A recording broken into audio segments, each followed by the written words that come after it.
Welcome to the Hemp CBD Historical Timeline and Legal Status section.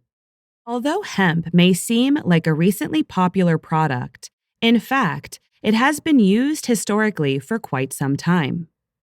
Sails and lines used in sailing vessels made from hemp date as far back as to the Vikings. It is a common urban legend that the first pair of Levi's was made with hemp fabric, but this has since been debunked by the Levi's Corporation itself, who verified the first pair of Levi's was in fact made from a cotton fabric. However, in response to the growing hemp trend, in March of 2019, Levi's did begin allowing the manufacture of hemp jeans within its brand. The early drafts of the Declaration of Independence were written on hemp paper. In World War II, the Japanese invasion of the Philippines cut off the United States from their major source of imported hemp. In order to meet the demand for war production of ropes and lines used by the United States Navy, the U.S. and Canadian governments temporarily lifted the restrictions on hemp. Until the end of the war, farmers were given special permits to grow hemp to supply the war effort. In order to encourage farmers to grow hemp during this time period, the United States Department of Agriculture released the film Hemp for Victory, which stated, quote, "In 1942, patriotic farmers, at the government's request, planted 36,000 acres of seed hemp, an increase of several thousand%. The goal for 1943 is 50,000 acres of seed hemp," unquote.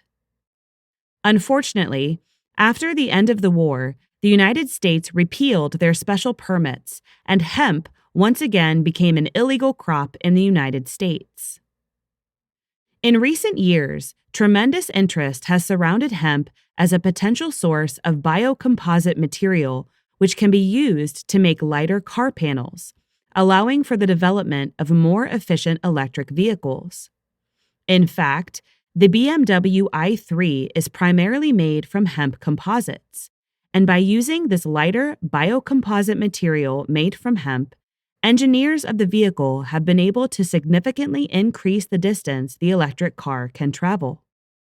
The recent CBD phenomenon may seem something that happened overnight, but in truth has been occurring for the past 30 years.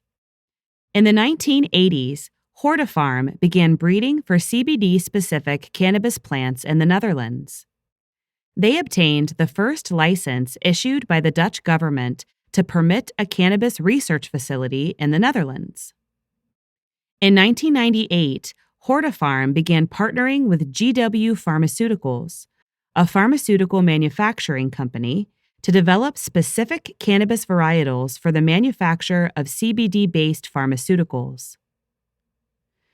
In 2007, a group of journalists began to pay particular attention to the resurgence of CBD-rich cannabis plants in California and the way they were impacting patients' lives when used as part of California's Compassionate Care Cannabis Program. They formed a group called Project CBD, which by 2010 became an official online directory for accessing and growing CBD-rich cannabis plants. In 2008, 7 brothers known as the Stanley Brothers in Colorado began looking into alternative cancer treatments when their uncle was diagnosed with pancreatic cancer. In 2011, the brothers met Paige Fiji. Paige's daughter Charlotte suffered from a severe form of epilepsy and was experiencing over 300 grand mal seizures a day. By the age of 5, Charlotte had failed all pharmaceutical options. The Stanley brothers worked with Charlotte's mom, Paige, to develop a cannabis varietal containing high amounts of CBD, which created a dramatic reduction in Charlotte's symptoms. This varietal came to be known as Charlotte's Web in honor of Charlotte, and very few people were unaffected by the videos of the impact Charlotte's Web had on pediatric patients suffering from seizure disorders and the dramatic reduction of their symptoms that occurred after Charlotte's Web was administered. The Stanley brothers and Charlotte's Web played a very significant role in the shift of public perception away from the negative stigma previously associated with cannabis and focused it on the potential medical applications of CBD. In 2011, a Discovery Channel episode of Weed Wars, a show which followed Harborside Health Center, a medical cannabis dispensary in California, showed the case of Jaden David, a pediatric patient who had severe epilepsy from the time he was 4 months old. Jaden was on 22 anti-seizure pills a day and had been rushed to the hospital in an ambulance 44 times due to his epilepsy.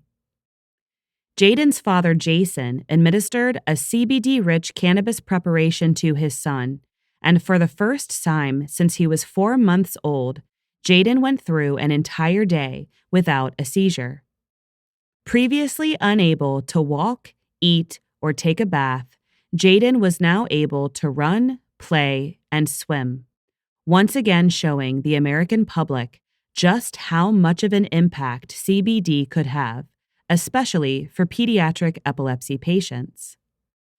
On the heels of the Charlotte's Web phenomenon, the FDA granted an extended access program in 2013 to begin studies on CBD for pediatric epilepsy. Also in 2013, Sanjay Gupta aired a documentary on CNN entitled Weed, which explored the medical impact cannabis could have and resulted in a complete shift of Sanjay Gupta's view of cannabis as medicine.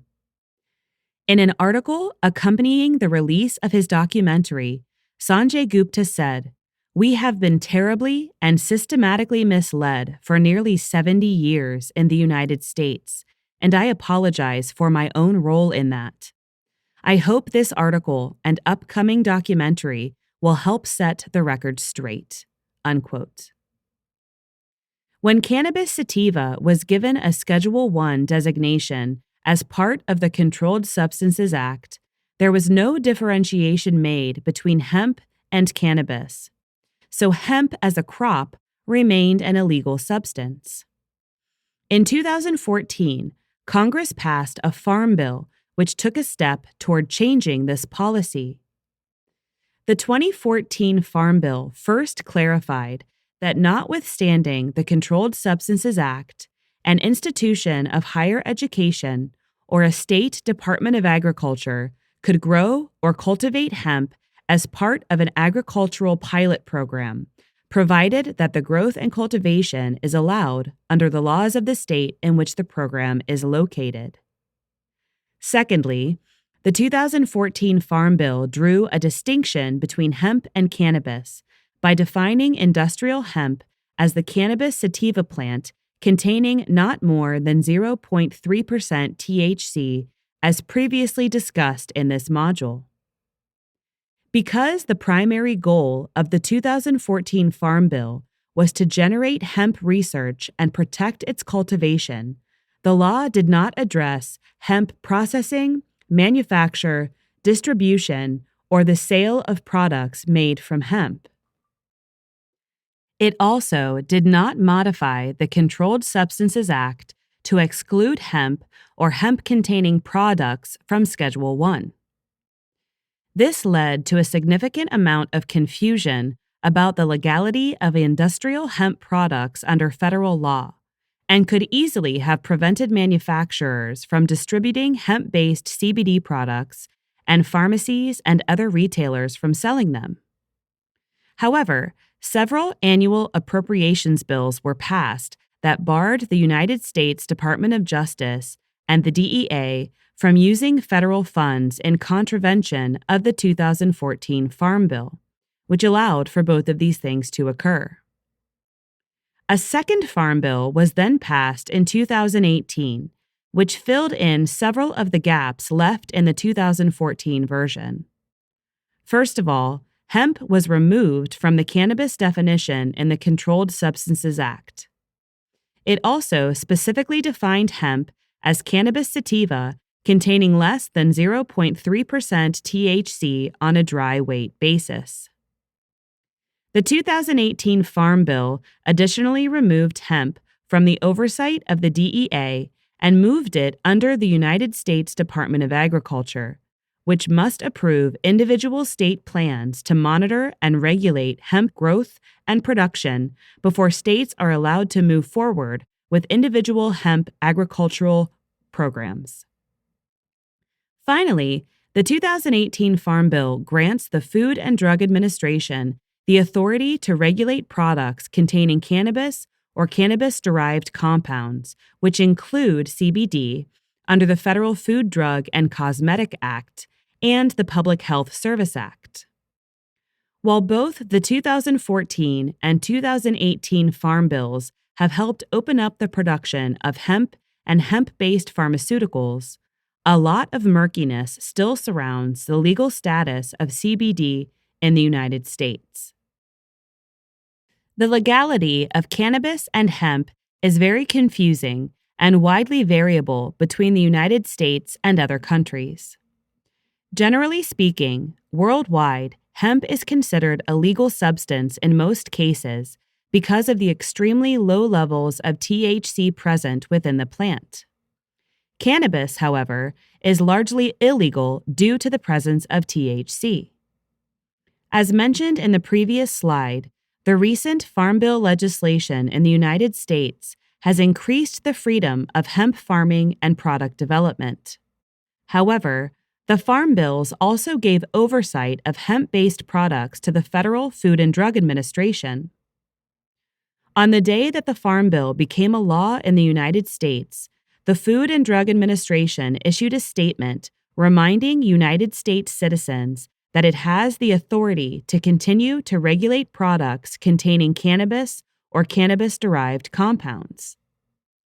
Because the FDA has approved Epidiolex, a pharmaceutical form of CBD, as a prescription medication, the FDA maintained that it is illegal to sell hemp-derived CBD as a dietary supplement. The FDA also stated that the addition of hemp-derived cannabinoids into food or drink is also illegal. That being said, the FDA did say that they were not planning to take any enforcement action unless CBD products are marketed with therapeutic claims or if they pose a threat to public health. Further investigation is occurring through FDA to determine the safety of hemp-derived CBD products. What all of this boils down to, in a technical sense, is that hemp-derived CBD products are currently illegal in the United States and cannot legally be sold in interstate commerce, online, or through the mail. However, due to the ongoing investigation and lack of enforcement by FDA on these products, they continue to be sold as we await further investigation and ruling from the FDA as to their legal status.